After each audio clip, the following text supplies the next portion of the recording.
This is livingpianos.com, and I'm Robert Estrin, and this is a Baldwin SF-10 semi-concert grand. How many of you have heard of the SF-10? It's a legendary piano, no longer manufactured. This is the pinnacle of Baldwin's achievement. This and the SD-10, the 9-foot version. This is the little brother, the 7-foot SF-10.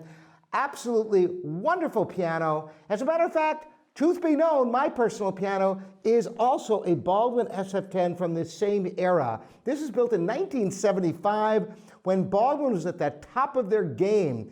It's interesting too because I grew up in New York, used to go to many concerts, and on stage was always a Baldwin or a Steinway.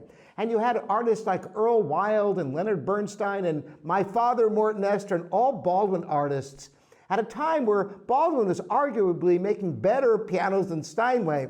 Not that Steinway was making bad pianos, but the CBS era, the Teflon, they had some issues, whereas Baldwin's, boy, I'm going to tell you more about this particular piano, but let's start with something subtle, because really that's one of the most important tests of a piano, is to be able to have fine tonal control.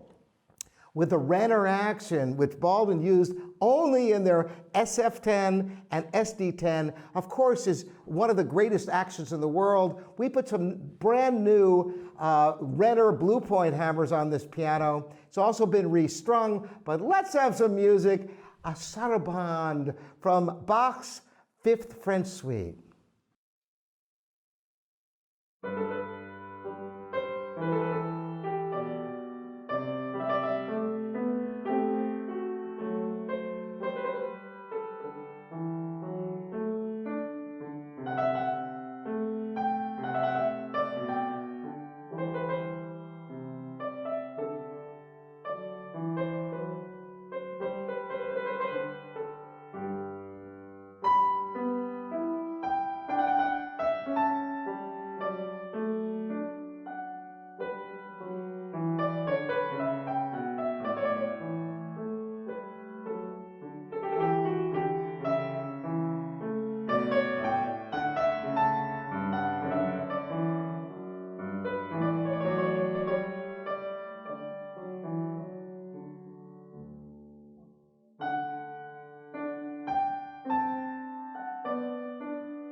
There's a purity to the sound that you think of with European pianos, but that warmth that is the trademark of American pianos, that nice combination.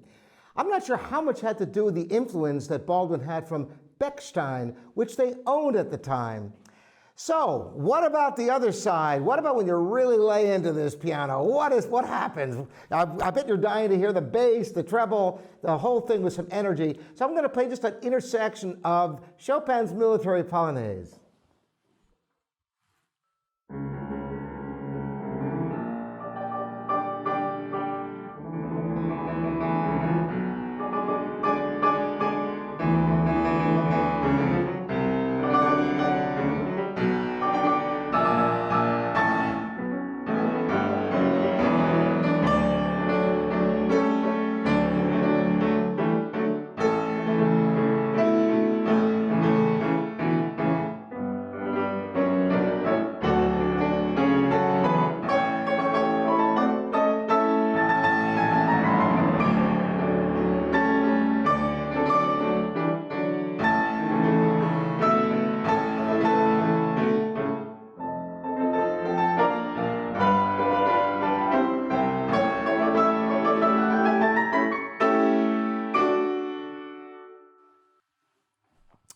We took extraordinary care in restringing and working on the action with the new hammers, and everything plays beautifully, but it's interesting.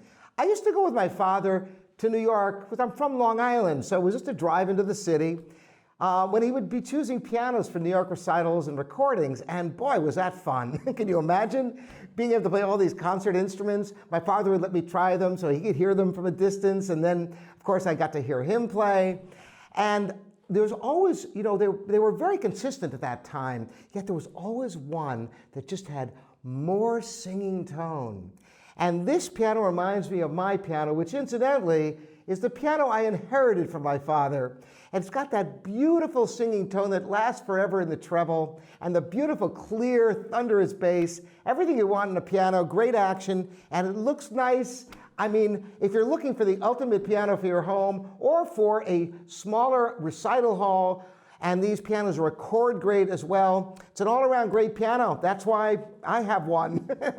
So I'm hoping you like this piano, and welcome all your questions. Once again, this is livingpianos.com. I'm Robert Estrin. Love to have you subscribe. We'll see you next time.